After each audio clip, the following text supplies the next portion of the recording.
Hi, today we are now here at Tagaytay Mendez Crossing, and we will be exploring the trail, the Sambong trail that will lead us to the lake. It's an 8-kilometer trail, and we will be going via old trail that was probably constructed many centuries ago. So it's the old trail that actually leads to Tagaytay. People from Laurel use this trail to come to Tagaytay. So join me as we do our trekking from Tagaytay all the way to Taal Lake using the Sambong trail.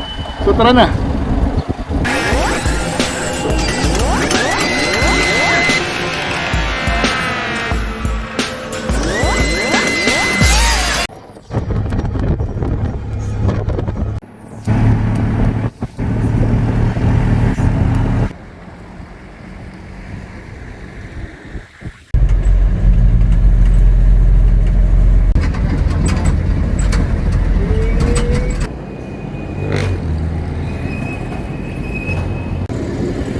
So good morning, it's 6:30 in the morning, about 19 to 20 degrees here in Tagaytay, and as part of our bucket list, we will be exploring one of the trails that would lead us to Taal Lake. There are actually 5 trails.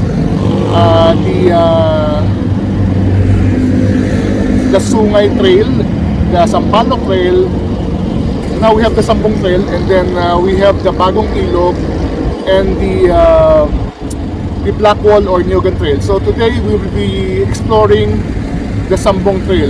This is actually an old trail used by the locals of Laurel to come here to Tagaytay on foot. So they use this to bring their agricultural products to sell them here in the markets of Tagaytay. So join me as we explore, as we do this exciting adventure that will take us all the way to Taal Lake. So tara na! The trail actually starts here, dito sa may welcome park, in between 7-Eleven at saka sa tapat ng Mercury Drug. And then very near Stadium. So this is the entrance. We're now entering the entrance, going down to Sambong. So welcome. And we just started our trek. So it's 6:43, about 20 degrees centigrade here in Tagaytay. So there are a few houses along the way. So there's a small chapel. This is still part of Tagaytay. So many cars are parked here. These are the owners of. These are owned by people living in Sambong.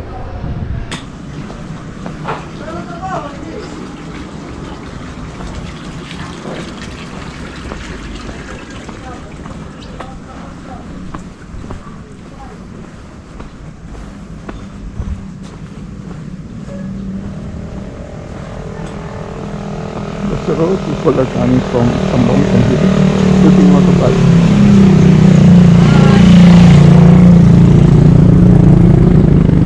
That's actually Taal over there. Again, a very nice view of Taal as we descend to Sambong. There's the lake. It's at Bagong Ilog. This is okay, see some direction. So we're starting our descent to Sambong.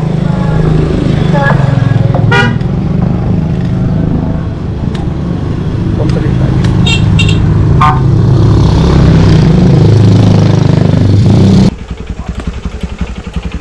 Morning! Mag-a-attempt ako bumaba. Kaya naman kuya, no? Kaya? Oo. Oo.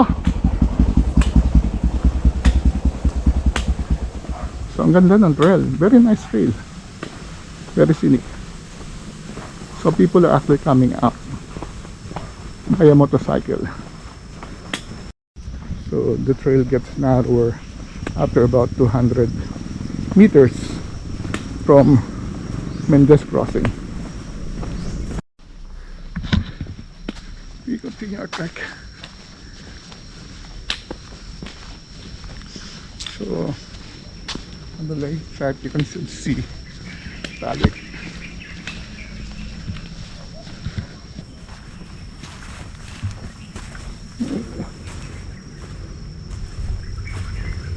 Some portion of the trail is a little bit muddy.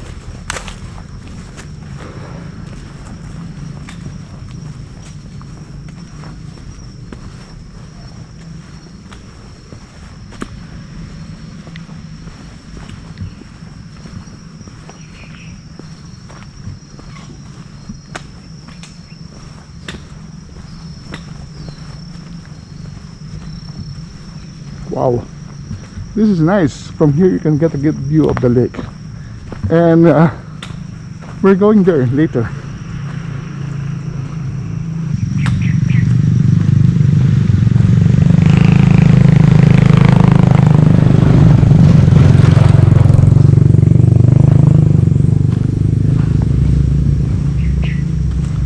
I'm going to show you the lake.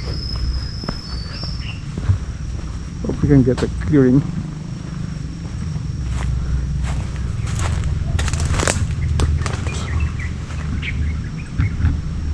This is a trail and we're getting some very nice view of the lake from this point of view. Very nice, particularly this in the morning when the sun is rising. So that's actually the Taal Lake and Taal volcano. I'm going to zoom in on Taal volcano. Yes, that's the Taal volcano. There's a smoke coming out from the crater. Okay, and it's very beautiful but very dangerous. So let's continue our walk. Very nice plant along the way.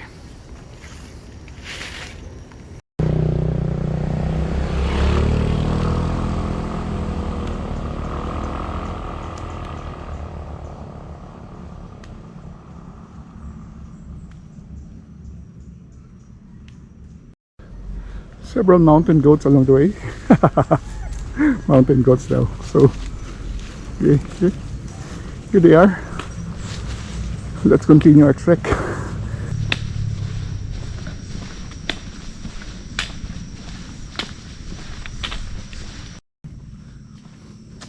A little steep portion. I think for bikers this is going to be very difficult.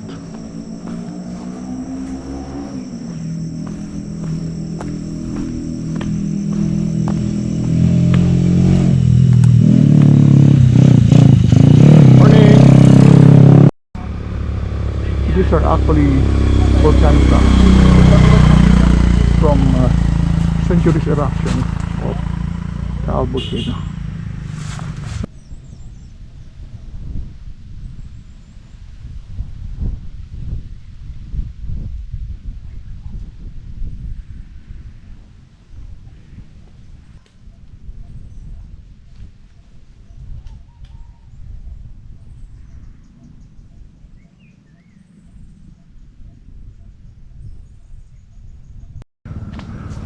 What we're seeing are actually old hard lava from past eruptions of the volcano. Actually, we started from there. That's where we started our trek. That's Mendez Junction. We're probably already 100 meters down. Again, from here we get a very nice view of Taal Lake, and we're going there on those very near the lakeside. That's the town of Laurel. Ang ganda, super nice. Nice. I think this is one of the most scenic trails going down to the lake. So another steep descent. I think for bikers this is one of the most difficult portions.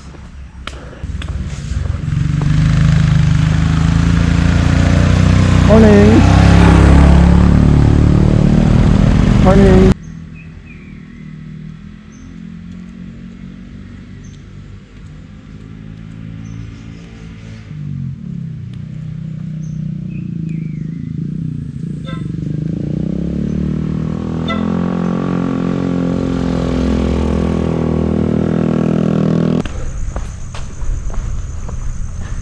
Let's take a rest here.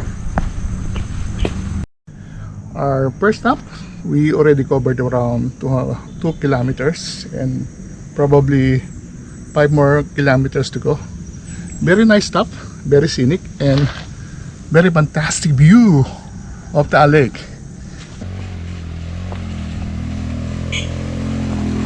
Ito yung mataring na portion. Lumababa tayo.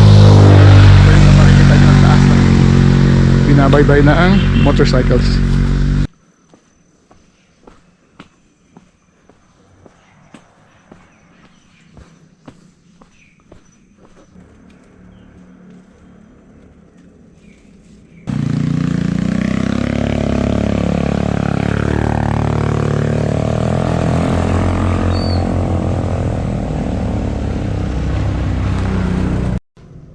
So it says here that we're inside the Taal volcano protected landscape.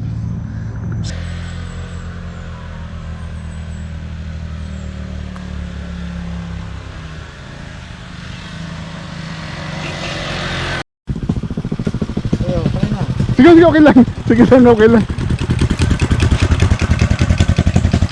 That was tough going down. I wonder how bikers can do it here. Not sure if we're already halfway, but we're getting there. Halfway is probably Sambong barangay, the last barangay of Tagaytay. And then we'll start our descent to Bagong Pook. We're actually approaching a community. I'm not sure if this is Sitio Bitin. Morning ate. Morning. Sitio Bitin na ba to? Apo. Saan kayo papuntang waterfalls? Ay, dire-diretso lang po kayo, tas paliko. Pagdating po sa may tindahan, sa may tapat na simbahan. Ah, okay. Diretso lang. Ito pa saan papunta? Pasambong po. Ah, so kung bababa ko mamaya dito sa Sambong, pero kung waterfalls, diretso lang ako. Opo. Magtanong na lang po kayo ulit doon sa may bahayan doon para hindi kayo mas maligaw. Okay, salamat. Thank you. So, this is Sitio Bitin. And our first community after trekking for about 3 kilometers. I'm not sure.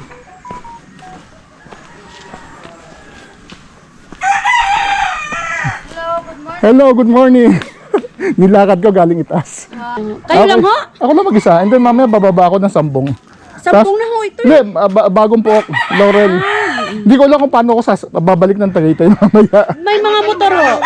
May mga motor ho na biyahe. Saan banda? Kahit ako, kahit doon, meron doon. Hindi. Gano'n kalayo ang lakad dito? Ay, malapit ho lang yan. Mga 20 minutes. 20 minutes, nasa Laurel na ako? Oo, nasa Laurel na ako. Gano'n pala. Lapit Mas lang. malapit ho din eh, kaysa papahon din eh. Kaya pala binutas na itong kalsada na ito. Hindi ako maliligaw naman. Hindi ho. Okay. Saka pagka halimbawa nakita kayong motor na palusong na halimbawa walang sakay, hindi na kayo makiuwi. Hindi, gusto ko talagang lakarin hanggang Yun lake. pala naman. Nadaan ho lang ng truck ng pumay. Nadadaanan ng truck? Oo. Basta dire-diretso lang. Oo, dire-diretso ho lang. This road on top is actually Tagaytay. That's the radar. And I think some of the mansions. That's where we descended a little. Coin operated Wi-Fi. Working through unknown roads. According to them, this will lead to Laurel town. This is a different trail from what we originally planned, which is via Barangay Sambong. This is via Sitio Bitin. Looks like the truck is being used by 4-wheeler. So maybe it's a shortcut according to them. And finally I see a 4-wheeler coming in. So that means that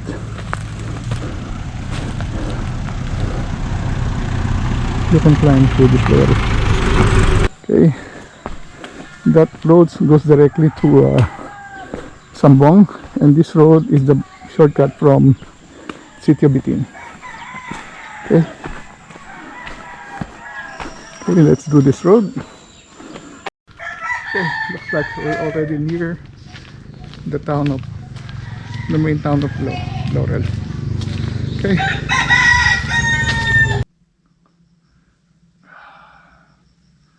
Continue our trek in the heat of the sun. Already 10:36. We'll probably reach the town before 11.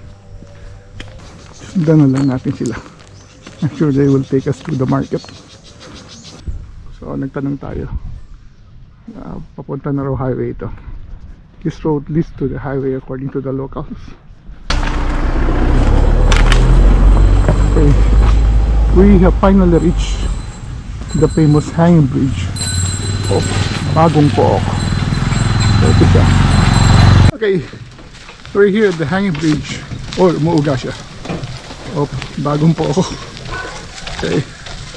We're crossing the hanging bridge. Yes. So landmark is the Bagong Pook Leisure Park. So we came from. Already very near the highway. I can see the highway already. So we finally reached the highway.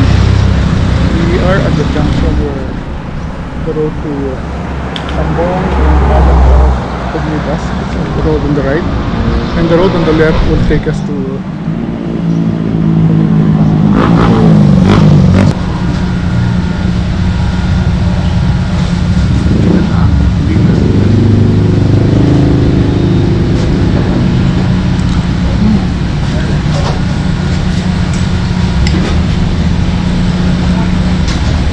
main highway, and that's Tagaytay. That's the radar. That's where we came from, and we walked down all the way via Sambong to reach this place, the main highway, and finally the lake. So kaya naman pala 8 kilometers probably in 2 hours, but we'll stop over 4 hours. Yes, finally we reached Taal Lake.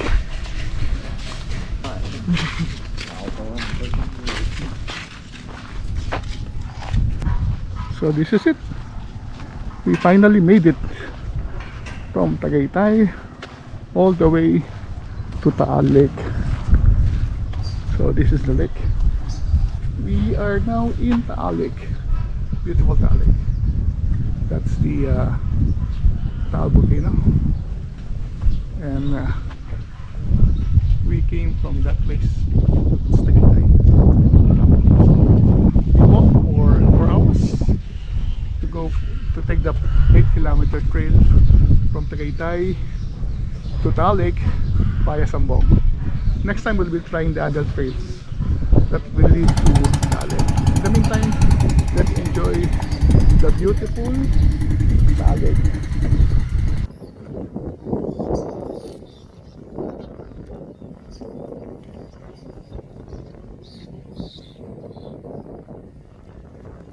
Well, finally we're here in Taal Lake, enjoying the nice view of the lake and the volcano at the back. Yes, that's a volcano. Finally made it. The trail is not that difficult, but pretty tricky because a lot of steep decline that you have to do, particularly portions going to Sambong. And it took me around 4 hours. Of course, people can do it in less than 2 hours because I did a lot of stopovers, taking very nice photos. And I made a detour to Sitio Bitin to discover the secret waterfalls of Tagaytay. So it's been a nice adventure. I will probably be doing this again because I like the trail, and it's very scenic, very quiet, and not that. It's very challenging, and I finally was able to discover the hidden waterfalls, which you can watch on another video. So I guess I have to end my vlog here. I don't know how I'm going to return to Tagaytay. Probably be doing the long road via Tanawan, and then Calamba, and then Balibago, and then goes and then to Tagaytay. It's 4 rides. But I'd like to thank everyone for watching this vlog. It's been a wonderful adventure doing the Tagaytay Ridge to Taal Lake via Sambong Trail. So again, thank you very much. Keep safe, travel while you can, and thank you for watching. Until the next adventure.